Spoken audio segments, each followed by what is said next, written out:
સોજિત્રા વિધાનસભાના સોજિત્રા શહેર ખાતે સરકારશ્રીની વિવિધ ગ્રાન્ટમાંથી સોજિત્રા નગરપાલિકા વિસ્તારમાં જુદા જુદા સ્થળે આરસીસી રોડ, ડામર રોડ તથા રિસરફેસિંગના અંદાજિત ₹3,64,64,00,000ના 6 કામોનું ખાતમુહૂર્ત સોજિત્રા વિધાનસભાના ધારાસભ્ય વિપુલભાઈ પટેલની વિશેષ ઉપસ્થિતિમાં સંતરામ મંદિર સોજિત્રા શહેર ખાતે કરવામાં આવ્યું।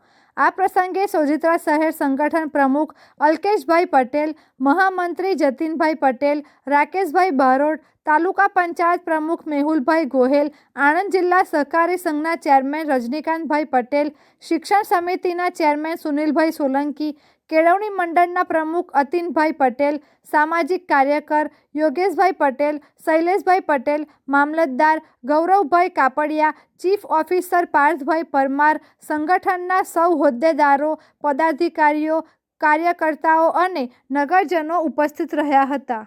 સોજિત્રા સંતરામ મંદિરના પટાંગણમાં ઉપસ્થિત યોગેશભાઈ, રાજુભાઈ, અલ્કેશભાઈ, મેહુલભાઈ તાલુકા પંચાયત પ્રમુખ, જિલ્લા શિક્ષણ સમિતિના ચેરમેન સુનિલભાઈ, મામલતદાર શ્રી, સીઓ શ્રી, સોજિત્રાના સૌ આગેવાન મિત્રો, ભાઈઓ બહેનો, સોજિત્રાની અંદર આજે ₹3,64,00,000ના ખર્ચે 6 રોડનું રીસર્ફેસિંગ આરસીસી કરવા જઈ રહ્યા છે। અને મુખ્યમંત્રી શ્રી આવે ત્યારે આપણે ક્યાંક ખાતમુહૂર્ત ક્યાંક લોકાર્પણ કર્યું હતું, પરંતુ આ જાહેરાતમાં કરી હતી કારણ કે ટેન્ડર પાસ થયું નહોતું, એટલે આજે ટેન્ડર પૂર્ણ થતાં જ આપણે કાર્યવાહી શરૂ કરી છે। આવનારા સમયમાં સોજિત્રાના તમામ રસ્તા, મોટાભાગના તમામ મુખ્ય રસ્તા રીસર્ફેસિંગ થઈ જશે, એનું પણ પ્લાનિંગ થઈ ગયું છે।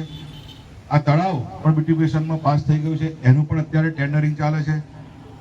અને ખાસ તો મારી બધાને વાત કરવી છે કે તારાપુરથી વલાસણ અને ધર્મસથી નડિયાદ આ 2 રોડ 4 લાઇન કરવાનું સોમવારે સાહેબે સેન્કશન કર્યું છે।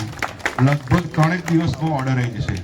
95 કરોડ તારાપુરથી વલાસણ અને ધર્મસથી આખડોલ 138 કરોડ 230 કરોડ રૂપિયા જિલ્લામાં પ્રથમ વખત હજુ આવી રહ્યા છે। સરકારે સેન્કશન કર્યું છે, પછી ગેજેટ 1-2 દિવસમાં બહાર પડશે।